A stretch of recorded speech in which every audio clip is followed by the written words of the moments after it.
Oke, thank you. Oke. Bismillahirrahmanirrahim. Assalamualaikum warahmatullahi wabarakatuh. Waalaikumsalam. Selamat siang, sore, malam, pagi teman-teman semuanya dimanapun berada ya. Ini kita lanjutan lagi nih ya, di channel kita nih ya. Ngomong doang. Karena ngomong itu enggak doa. Itu enggak doang. Kita sebenarnya obrolan-obrolan santai aja sih ya, obrolan-obrolan tongkrongan yang siapa tahu nanti semua tongkrongan itu bisa ngobrolin. Memang mungkin kasus yang lagi viral gitu kan, tapi bisa kita ambil dari pelajaran positifnya. Ya. Karena kan setiap hal baik positif atau negatif sebetulnya tergantung bagaimana cara kita ngambil perspektifnya aja kan. Sebenarnya setiap kejadian itu netral katanya. Netral ya. Ya, yang menjadikan itu positif atau negatif adalah persepsi dari setiap individunya gitu. Iya. Ada yang menarik, ada buku bagus itu. Bukunya Billy Lim. Gue lupa judulnya apa. Dia membahas tentang kapal Titanic. Oke. Jadi Titanic itu kalau nggak salah dia tenggelam tanggal 10 April 1910 kalau nggak salah, atau 12 April gitu. Dia menewaskan lebih dari 1.400 orang.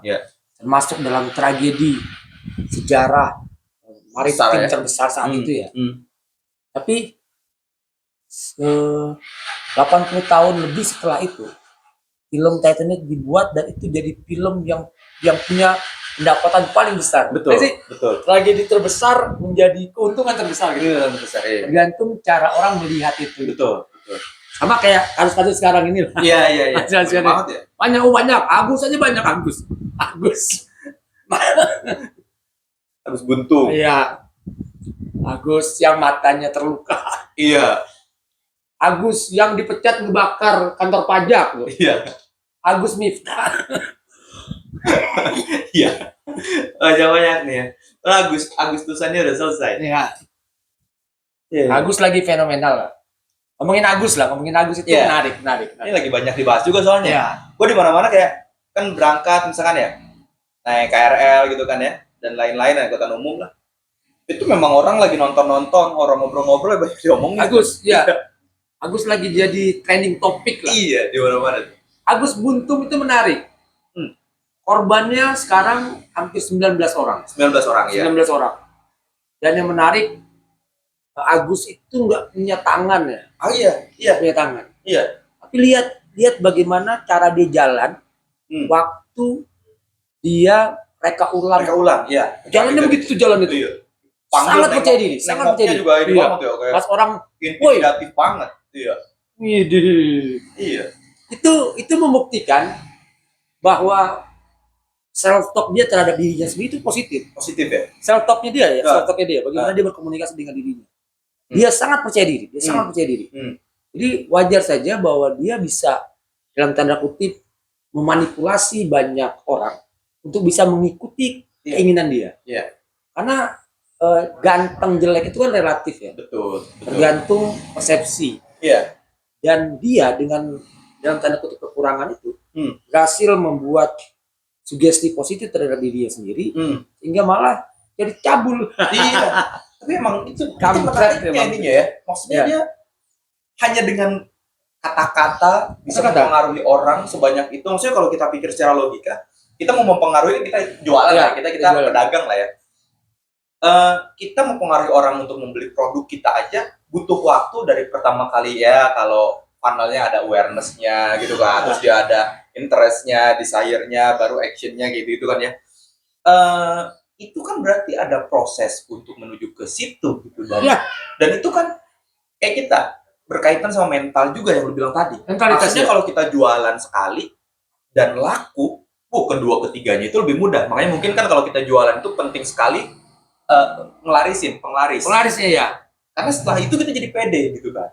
Nah ini makanya kasusnya itu luar biasa. Itu analisanya, dia ternyata melakukan kejahatan itu, diduga kejahatan lah karena belum divonis ya.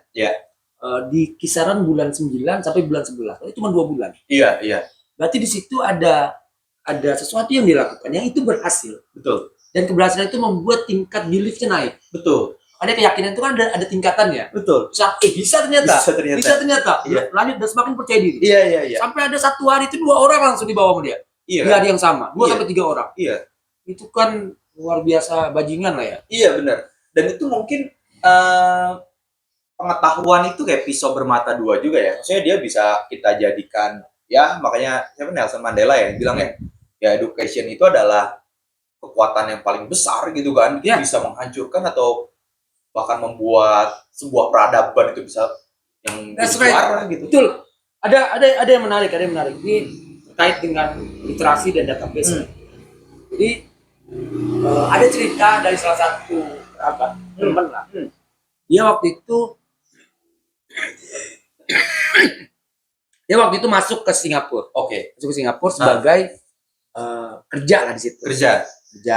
Tapi kerja jualan apa gitu ke apartemen itu kan. Dia 8 orang, dia satu tim itu. Dan ternyata setelah beberapa bulan rumahnya digerebek oleh polisi Singapura. Kenapa digerebek? Karena waktu itu ditemukan di rumah itu ada buku yang nuansanya radikal. Bayangin sih, polisi Singapura sekhawatir itu dengan buku. Iya. Kenapa? Karena dari buku itu mempengaruhi database itu yang mempengaruhi perilaku seseorang. Nah, lu punya bola serumah juga nggak bakal digerebek ya. Buku itu mempengaruhi. Satu ya. Beberapa buku aja kan. Iya, yang dianggap radikal. Ya. Kenapa buku itu sangat ditakuti? Ya karena memang di saat orang membaca itu dia akan terpengaruh dengan itu dan sikapnya akan berubah. Betul. Dan itu mungkin yang menjadi perhatian khusus yang berbeda untuk setiap orang, bahkan setiap negara kali ya. Karena ada negara yang sebegitu takut, khawatir dan sebegitu menjaganya terhadap edukasi. Tapi ada juga yang gitu kan. Maksudnya kayak kemarin kan ada penulis yang gua baca di Instagram. Itu udah berkoar-koar karena memang banyak buku-buku bajakan yang berkeliaran ya. Akhirnya apa? Akhirnya ya ini kayak gini ya. Kita juga merasakan itu, ternyata ya juga gitu kan. Udah mah minat baca di Indonesia kurang banget, terus juga tidak menguntungkan gitu kan kalau menjualnya hanya beberapa gitu kan. Maksudnya itu kan ilmu itu royaltinya kecil, tapi tidak digubris gitu oleh pihak marketplace atau pihak apapun gitu.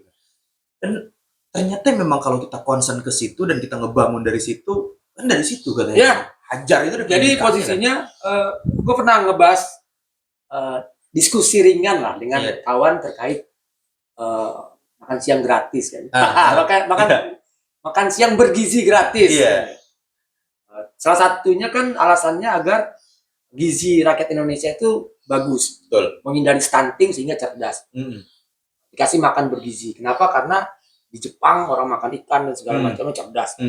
Gue bilang kan ya, gue bisa pastikan orang kita makan ikan tulang-tulangnya sama tulang-tulangnya ditelan sama dia. Kalau nggak baca buku tetap on. Iya benar. Tetap on. Karena orang Jepang itu pinter bukan karena dia makan ikan. Iya. Orang Jepang itu pinter karena setiap jeda dia tidak melakukan sesuatu, dia baca buku. Benar. Karena tidak ada keterkaitan langsung antara database yang dia miliki dengan apa yang dia makan. Iya. Bahkan dalam agama itu makan itu cuma buat menaikkan tulang punggung ini. Benar. Karena kan bisa beribadah. Iya, gue kemarin sempat denger juga nih. Habib Novel apa siapa gitu kan. Sempat dengar. Jadi dia bilang ya di Islam itu bukan makan itu pagi, siang, malam, bukan. Makan itu di saat, kan kata Nabi gitu kan ya. Makanlah di saat lapar dan berhentilah sebelum kenyang. Iya. Jadi makanya ada sahabat juga yang dia itu makannya itu kan di sahur dan bukanya itu hanya sebiji kurma gitu kan ya. Jadi secuil kurma sama air putih gitu-gitu kan. Jadi emang dia bisa hidup dan bisa cerdas dan bahkan sampai sekarang pun mungkin banyak yang kita ambil dari sahabat-sahabat tersebut. Itu bayangkan saja. Zaman Nabi itu, bayangkan mereka bangsa yang cukup terbelakang karena banyak yang buta, tidak bisa baca tulis kan ya. Dianggap jahiliyah lah.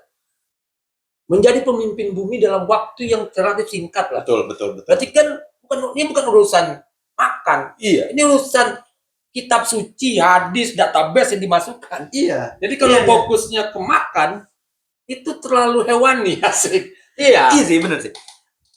Gini, kita itu terlalu apa ya?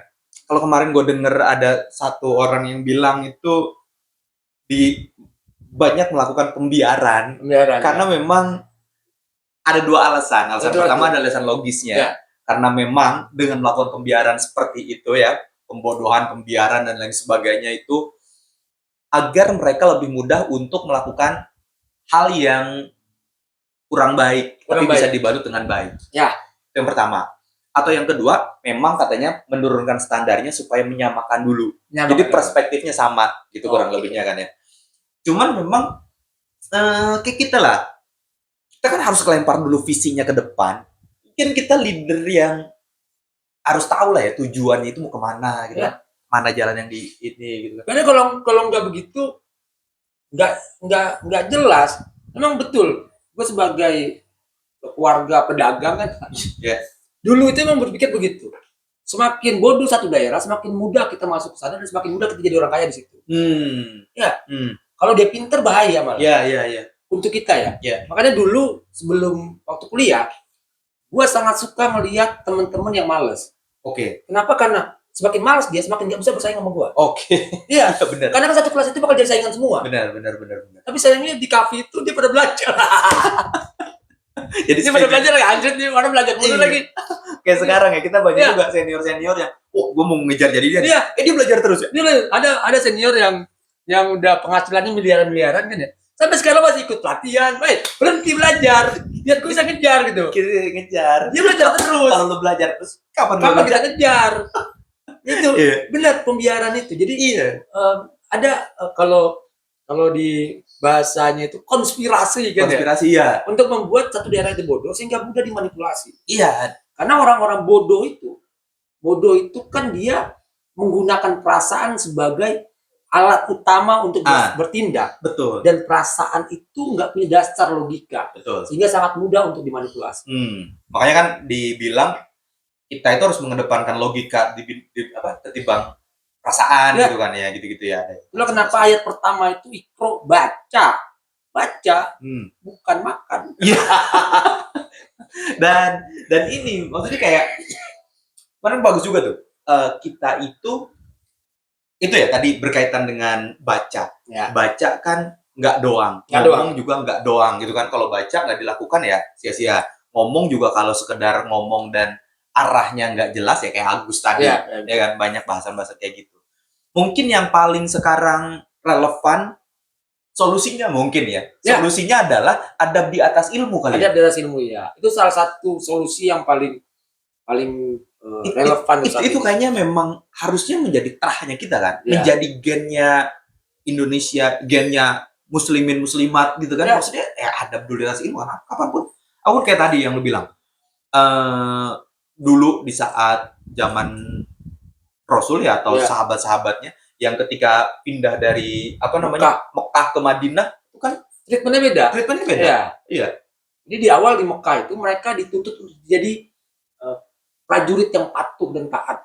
Ikutin aja. Pokoknya instruksinya sabar gitu. Kenapa? Padahal kondisinya kan bisa nyerang, bisa ngelawan. Waktu Hamzah dan Umar sahabat sama Nabi dan sahabat Nabi yang luar biasa itu masuk kan mereka berani kan. Iya, karena udah dia bisa muter-muter kan ya. Nggak bisa kita lawan ini, udah ada gua di sini sekarang gitu kan ya. Enggak, sabar dulu. Ternyata mereka dipersiapkan untuk jadi prajurit yang taat.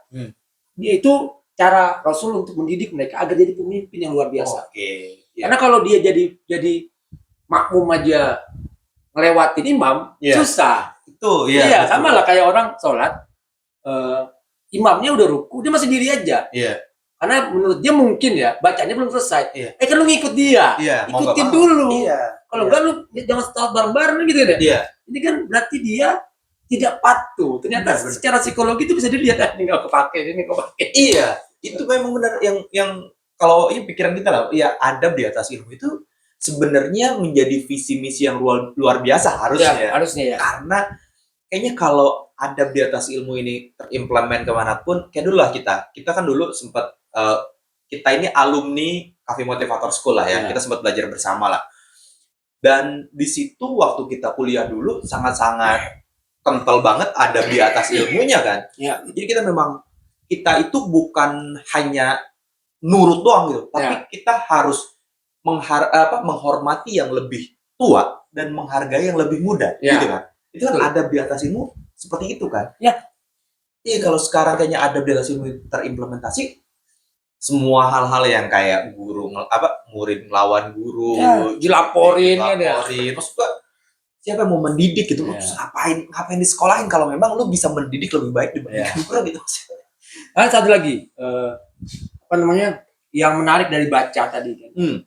Ada, kenapa kita harus belajar tentang diri sendiri itu karena itu.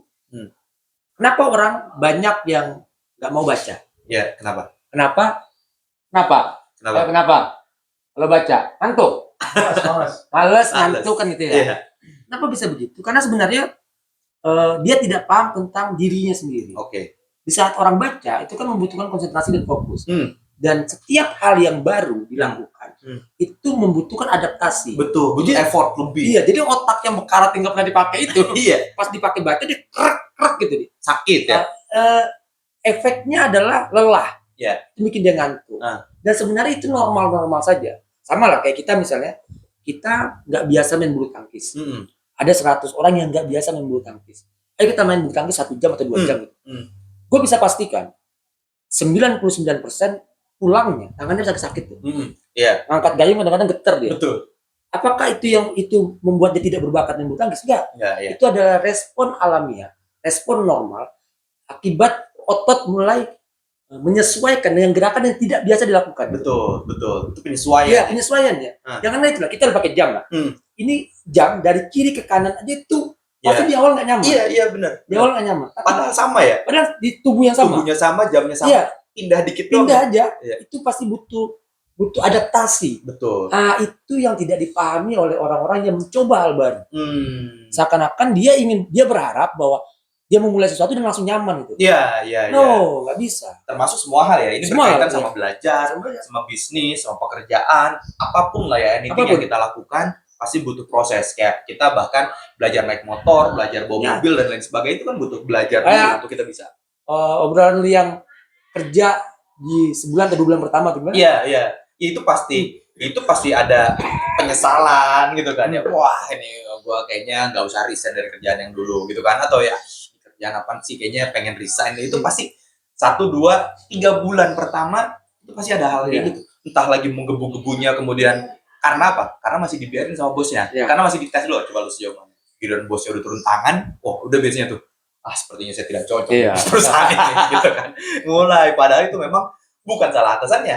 Mentalnya yang pecundang. Mentalnya dia dan bagaimana dia beradaptasi terhadap lingkungan yang baru. Betul.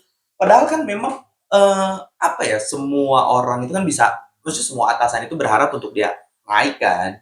Jadi emang harusnya dia bisa menyesuaikan lah apa yang dia ketahui, dia miliki ilmunya, dia bisa dikombin. Nanti ngeluh lagi kayak kemarin. Bos kerjaannya nyuruh-nyuruh. Emang lu berharap apa? Itulah kembali ke orang-orang yang tidak berpengetahuan itu. Itu dia, bahkan untuk mengeluh pun dia salah. Salah ya. Karena nggak baca buku. Oke. Jadi teman-teman semua, ini bahasannya menarik banget ya. Kita punya bahasan yang lebih menarik lagi. Tapi kayaknya untuk episode ini kita stop dulu aja supaya lu pada nonton di episode selanjutnya. Thank you. Assalamualaikum warahmatullahi wabarakatuh. Waalaikumsalam.